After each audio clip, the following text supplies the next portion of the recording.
You are watching Junior Certificate Mathematics lesson, and today we are working on revision. Today's revision is on multiple choice, which is paper 1, and you are expected to use a set of mathematical instruments, no calculator. So make sure that you practice how to work these questions without using a calculator. Let's have a look at the revision questions and work them out. The first question says, the price of a bicycle is 2,000 pula. In a sale, the price is marked down by, there's a markdown of 25%. Then it says calculate the new price of the bicycle. So the bicycle initially cost 2,000 pula, and then there's a markdown by 25%. Then you're expected to calculate the new price. So how do you work this one out? It's just 25% of the 2,000, or you can work out 75% of 2,000. Where do we get the 75% from? Initially, the 200 is 100%, and then when there is a reduction of 25%, it means you now remain with 75%. It's 100 minus 25 giving 75. So this will be 75 divided by 100 times 2,000.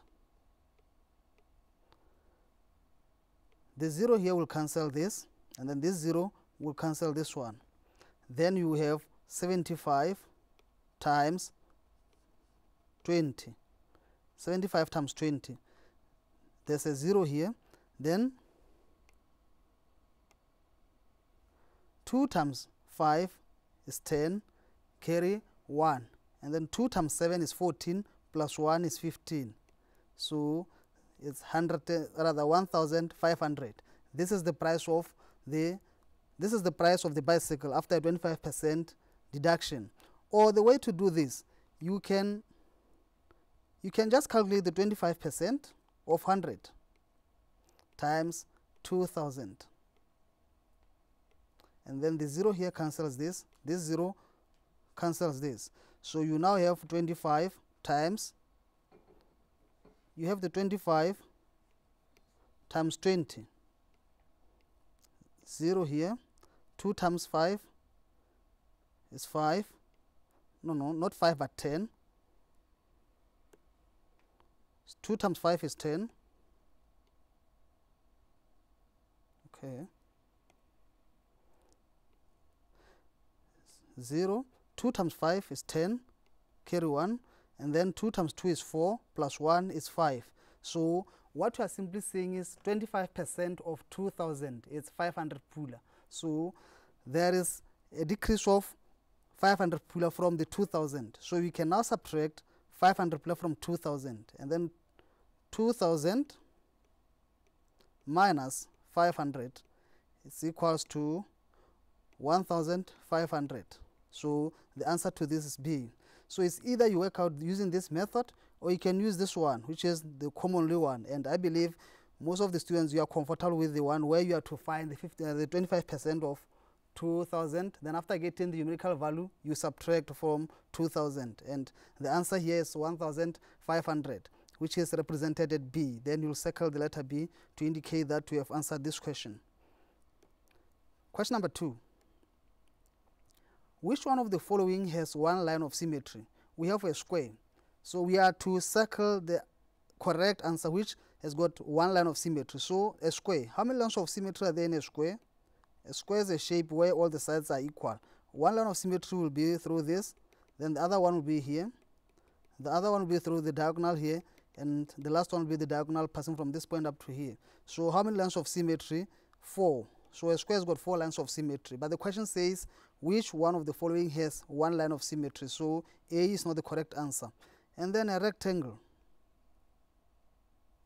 A rectangle has got 2 lines of symmetry. The first line of symmetry will be drawn from this point up to here, and then the other one will be this one. So a rectangle has got 2 lines of symmetry. Therefore, a rectangle is not the correct answer to this. Then part D, a circle. How many lines of symmetry are there in a circle? There are just too many. You cannot count the lines of symmetry in a circle, because when you draw a line from here, another one can be drawn from this point up to here, then another one from here, the other one from this point up to here. So there are just too many lines of symmetry in a circle. Therefore, it's not the correct answer to this question. And then a kite.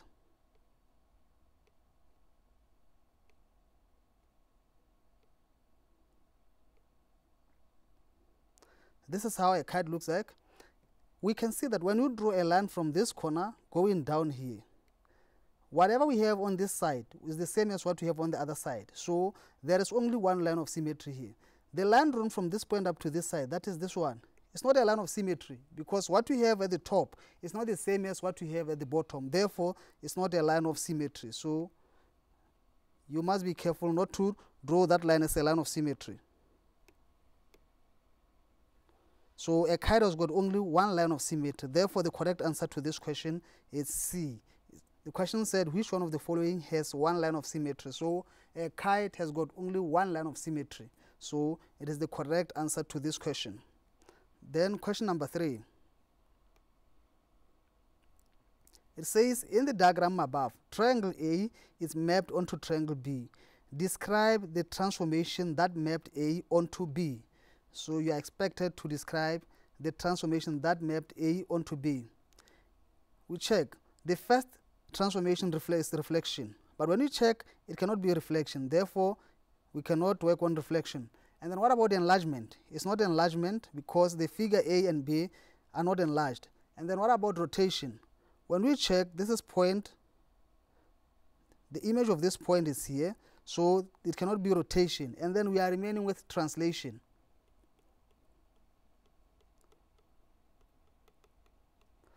The image of this point here is the point over here. So we need to check, how did this point move from this up to here? You move one step on the positive direction along the x-axis, so it's 1. And then you move how many steps? 1, 2, 3, 4, 5. 5 steps down, so it's 5, and then a negative because you are moving down. So this is a translation with vector 1, -5. You can check with other points. If you have to check this point here, this point, the image of this point is here. So it's 1 along the x-axis, then 1, 2, 3, 4, 5. Then 5 steps down. So this is a translation using vector 1, -5. We now check from the alternatives. Do we have translation using vector 1, -5? The first question is reflection. This is not the correct answer. Translation. Of course, it is translation, but the question says you are to describe the transformation fully. So you cannot jump into concluding that it is B, because B is simply stating that it's translation. It doesn't describe the transformation fully. So we need to go and check other alternatives before we can make a conclusion. C says rotation. It's not rotation. And then when you look at D, D says translation with vector 1, -5. B is simply saying translation. So B doesn't describe the transformation fully. It is only stating that it is translation, and it's not describing the translation fully. It has to be translation with vector 1, -5. So the correct answer to this question is D, because that's where the transformation has been described fully. And then you should note that when you describe reflection, you have to state the line of reflection. When you want to describe translation, you state the vector of translation.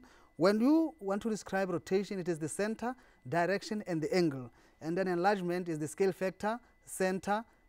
That's how you describe enlargement.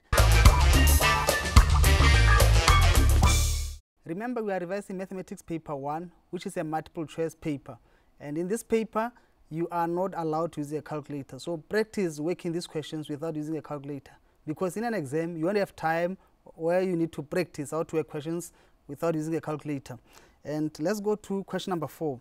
It says, what is 2, 3, 1, 0 and the matrix 2, 4, 3, 1 when expressed as a single matrix? So what you need to do here is to multiply the two matrices. You must be knowing how matrices are multiplied. So let's multiply them. We will multiply the first row by the first column. So this will be 2 is 2 times 2. It's the 2 here times this 2 plus 3 times the 3 here times the 3 over here. So it's 3 times 3. And then on this side, we will have 2 times, is the 2 times 4.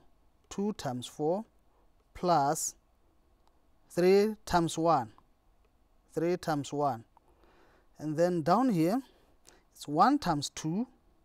It's 1 times 2 plus 0 times 3. 0 times 3. And then the last entry, it's 1 times 4. It's 1 times 4 plus 0 times 1. 0 times 1. And then let's simplify this. 2 times 2 is 4, plus 3 times 3 is 9, and then 2 times 4 is 8, plus 3 times 1, so it's just plus 3, and then 1 times 2 is 2, plus 0, because 0 times 3 is 0, so it's 1 times 2, this is a 2 here, and then 1 times 4 is 4 plus 0. It's plus 0 here. There's also a plus 0 here. So this is what we have. Let's simplify them now. 4 plus 9 is 13. And then 8 plus 3 is 11.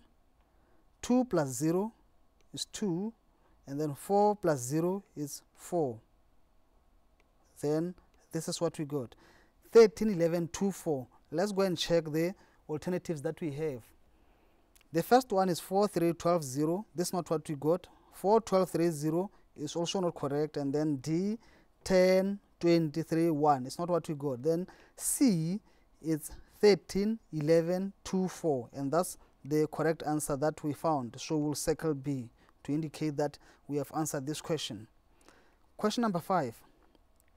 What are the coordinates of the midpoint of a line segment joining the points 3, 6, and 7, 4? So this is simply looking for the coordinates of the midpoint of a line segment. The coordinates of the midpoint of a line segment is given as x1 plus x2 divided by 2. Then the y coordinate will be y1 plus y2 divided by 2. If we pick the first point to be, then it means our x1 will be 3, our y, this will be our x1, and then our y1 will be 6. And then this means the 7 here will be the x2, and then 4 will be y2. And then we can now substitute in here. x1 plus x2 is 3 plus 7 divided by 2.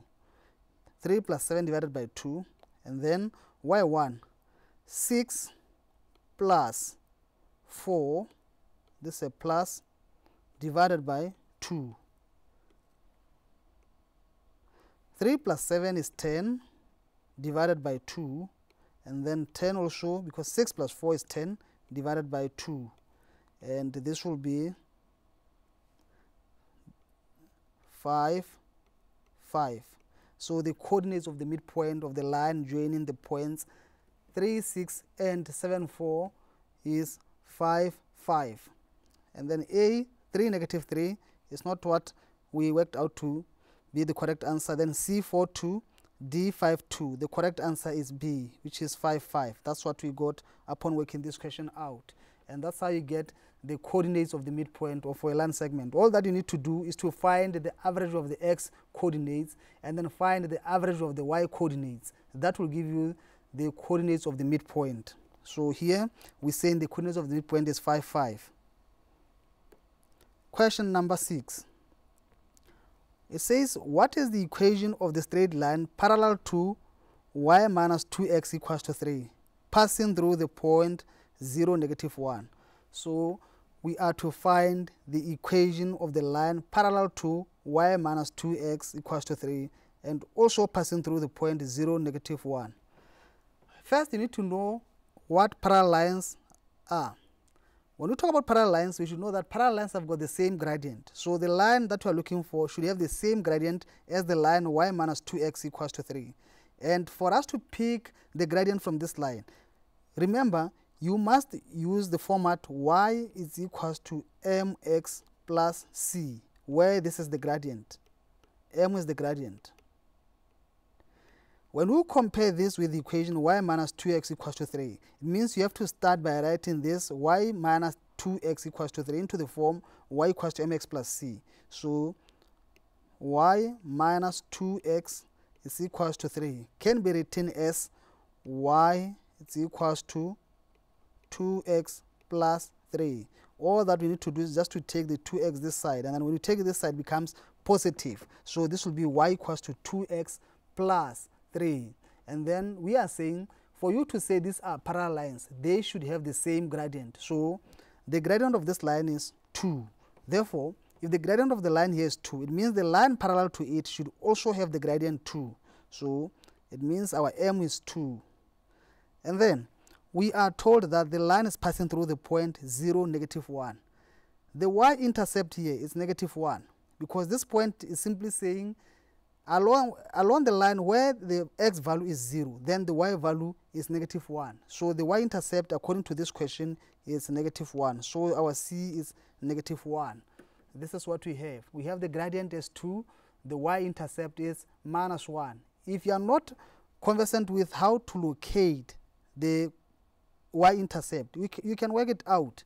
You can just work it out where you will have the line y equals to mx plus c, and then your y is minus 1 plus, what is the gradient? The gradient is 2, so not plus but equals to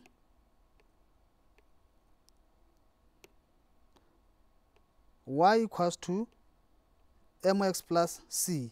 And then according to this, if you to pick this point, according to this point, the value of y is negative 1. This is equals to the gradient m, so the gradient is 2 times the value of x. The value of x is 0, so it's 2 times 0 plus c. And then 2 plus 0 plus, 2 times 0 plus c.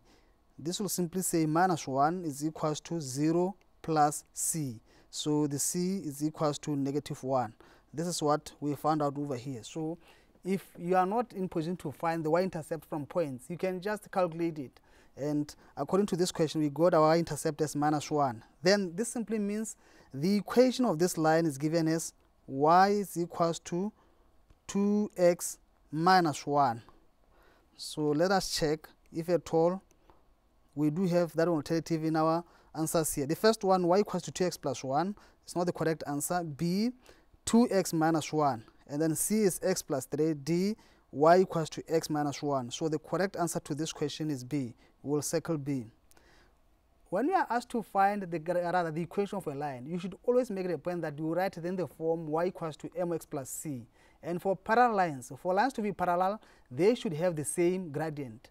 And note that you are also to find the y-intercept. It's either you pick the y-intercept from your graph or you can calculate it. In this question, we had to calculate it or pick it as minus 1 because it was very clear that the y-intercept is minus 1. But if you are not sure of it, you need to calculate it and get the value of c. That's how we do it. And let's go for a short break. When we come back, we'll continue with discussion for this paper. We are still working on our revision exercise, and we need to look at the next revision question to work it out so that it can help us in our revision exercise. The question says, the frequency table below shows the number of children in each family for 10 students. Use it to answer question number 7. So this is the table that we have to use. You got the number of children 3, 4, 5, 6, and then the number of families 4, 3, 2, 1, 10. Then let's answer the question. It says calculate the mean number in a family. Not of, it's supposed to be in a family.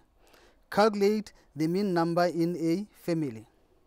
So we have to find the mean of this. And then how do we find the mean of this? What we can see is that the family with, there are 4 families with 3 children, 3 families with 4 children, and then 2 families with 5 children, and then there's 1 family with 6 children. Then what we need to do is to find the mean. And then how do we find the mean? We need to add on to the next column. We can just add on to the next column, and then if we are to take the number of families as the frequency, and then the number of children as the element x, then we can find what we call the frequency times the element. So it's f times x. And for the first row here, it will be 3 times 4, which is 12. and then 4 times 3 is 12, 5 times 2 is 10, and then 6 times 1 is 6. Then we can find the sum of the frequency times the element. So we can add this. 12 plus 12 is 24, 24 plus 6 is 30, plus 10, 40. So this is simply saying the total here is 40. This is the total. And then how do we find the mean? To find the mean, we simply use the formula, the sum of the frequency times the element divided by the sum of the frequency. And then the sum of the frequency is 10. We are told that the total here is 10. And this simply means we will have the sum of the frequency times the element is 40 divided by 10, which is the sum of the frequency. We are given it as 10 here. So it's just a 40 divided by 10. And then this cancels the 0 here, meaning the answer is 4. So the mean is 4. Let's check from the answers. We have A, 3, C, 5, and then D is given as 6. But we got our answer as 4. So we need to circle where the 4 is represented. According to this, 4 is at B. So this is the answer to this question. And then let's move on to the next question. Calculate the area of a circle of radius 7 centimeters, and you are instructed to take pi as 22/7. So here the question is saying take pi as 22/7, and that's what you have to use. You don't just take the pi as 3.142, because the question says use pi as 22/7, and you have to use that value as pi. Area of a circle